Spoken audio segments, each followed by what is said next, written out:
Good morning, students. Welcome to today's class. So, yesterday we discussed about transpiration pull and we saw that how stomata or how guard cells they regulate opening and closing of stomata and how transpiration is going to affect with opening and closing. So, talked about the transpiration pull. Today, the main thing we are going to talk about is the forces or principles of those forces on which transpiration pull works. Right? You know that what is transpiration, where when there is loss of water in the form of water vapor, it is called transpiration. And due to that loss of water, there is some kind of suction is creating, or we are calling it as a pull. That pull is because of transpiration. That is why name it is given as the transpiration pull. The today's lecture is all about the detail of those forces through which water is moving up into the plants at a certain height. Actually, if I say today is our last lecture, we will talk about the water movement. From tomorrow onwards, we will talk about the transportation of food, right? So today we will talk about the forces which help in the movement of water. Let us see how these forces work. So today we have to talk about the principles of forces on which transpiration pull works. Mainly there are two types of forces which help in on which our transpiration works. The first one is there are two main forces. First one is cohesive force and the another one is our adhesive force, right? Cohesive force and adhesive force. Now let's first see what is cohesive force and what is adhesive force. What is cohesive? Cohesive is attraction between same type of particles, or we can say identical molecules, or in simple word if I have to say that those molecules which are of same type. So when they attract towards each other, the force is called cohesive force.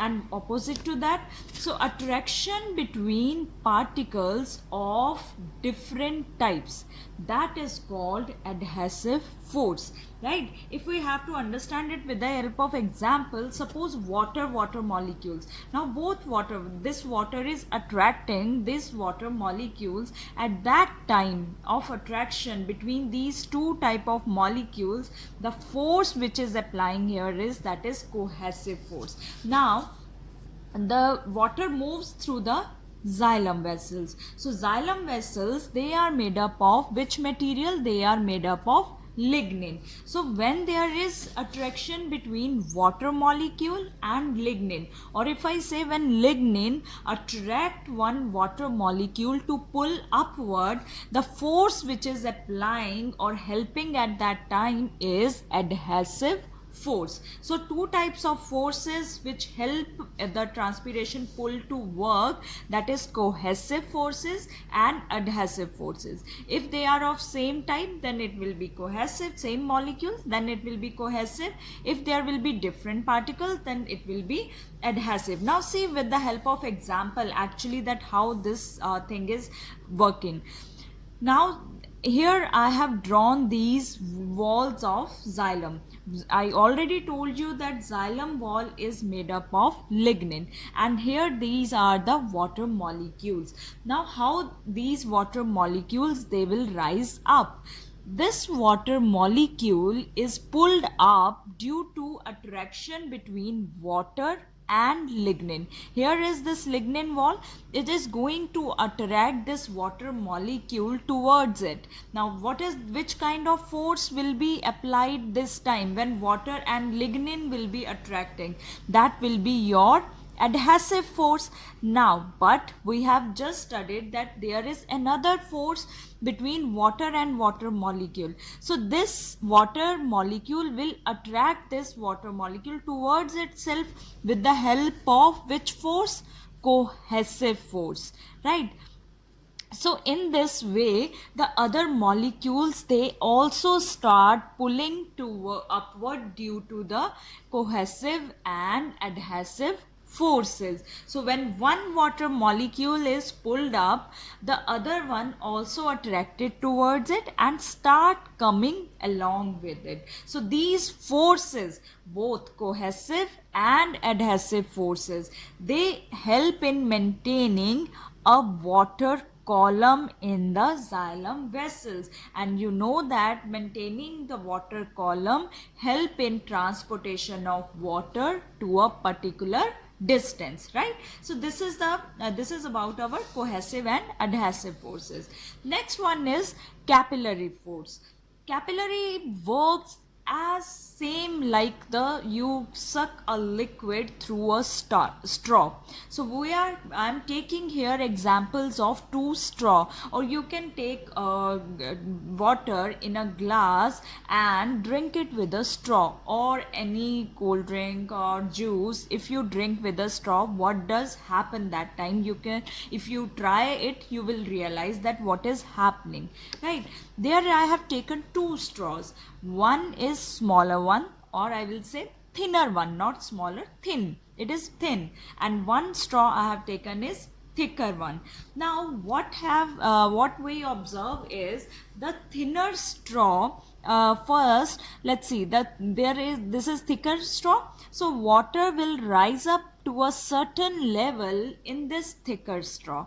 But when we observe the water level in thinner straw, it was more as compared to the thicker straw, and it was high as well as with the higher rate. So water rises at higher level in a thinner straw. So thinner the tube is, level of water will be higher. Now we already know that xylem vessels lumen is very thin.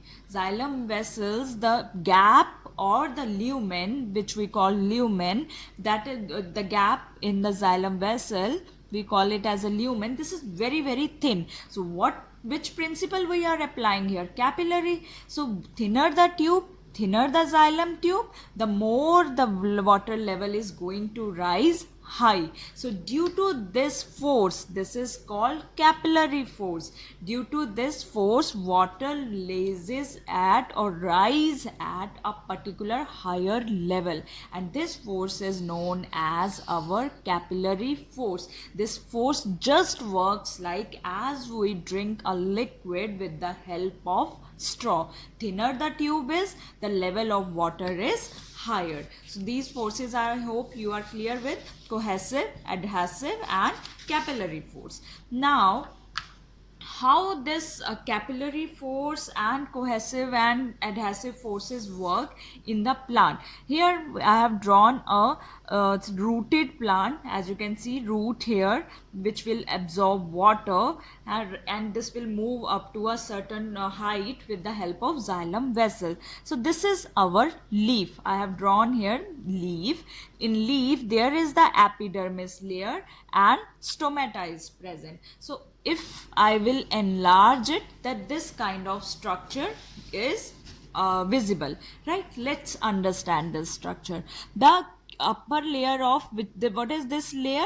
This is upper epidermis. There are two epidermis in a leaf: upper epidermis and lower epidermis.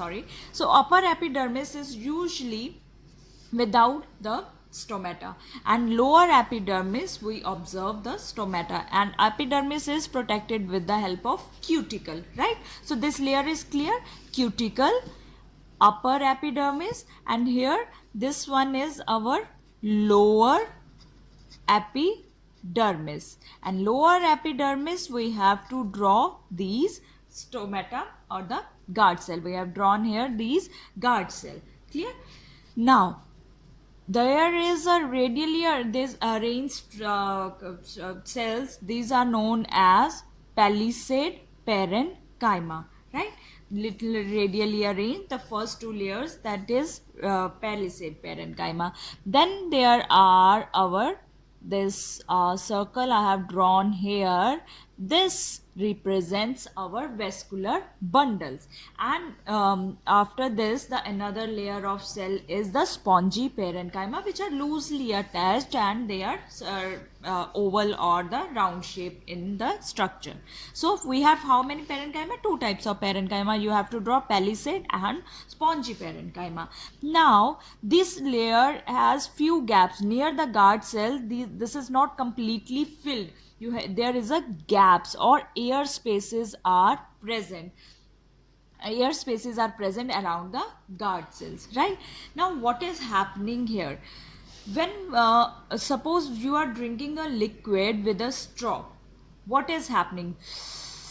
Do it like this. When you or take a drink in your hand, or just suck it with the straw, you are creating a suction, and that suction is help in removing the air in the remaining part and helping in pulling the liquid. So this suction which is created, that is helping will pulling up the water. So when we drink a liquid with the straw, there is a suction is created. Now here in plant there is no straw, but there are xylem vessels, right? So that xylem vessels, they work. These are the xylem vessels, and these xylem vessels, they exactly work like a straw, right? So what is happening from the leaf? Water continuously evaporate, or you can say transpiration happen, right? So where transpiration is happening, that is the open end of xylem. Now this xylem end is helping in removing the water or transpiration. So what is creating here? A suction is creating. So this suction help in pulling up the water molecules in that a particular height. So this suction results in upward movement of water in the xylem vessels. Loss of water through transpiration in the form of water vapor, it creates a pull. As you can see that here in the xylem end, there is a these water vapors are created, right? And these water vapors, they are diffused here in the water is present. And here in now water, how transpiration takes place? When there will be the opening of stomata. So these air spaces which are formed present around the guard cell, that is now filled with the water vapors. So water vapors are lost through stomata, or they are diffused into the surrounding air. How they diffuse into surrounding air? What kind of condition will be there? Hypotonic to the hypertonic condition, means from higher concentration to the lower concentration, water will be lost. And when water will be lost, now the more water will be pulled upwards through the xylem vessels. So xylem vessels, just imagine them as like a straw. Water is, you are drinking water, so plants, they are evaporating or transpirating water, and these xylem vessels or straw, they help in pulling up the water. So this pulling up word come from the force, because this is created from the process of transpiration. That is why we are calling it as a pull, and this pull is generated because of transpiration. So whole name is given as the transpiration pull. And this pull is so much strong that it is strong enough to make water column to the topmost part of the leaf, even in the high distant plant, right? So few water molecules, they rises due to the cohesive force, then few more rises, water molecule rises because of the capillary force, and the rest will be created by the transpiration pull. The more the transpiration will be there, more there will be that generation, or the water column will be created, and that pull will, or that transpiration pull will help in the movement of water in the upward direction. So that is why this transpiration pull, cohesive forces and adhesive forces are important for you to understand.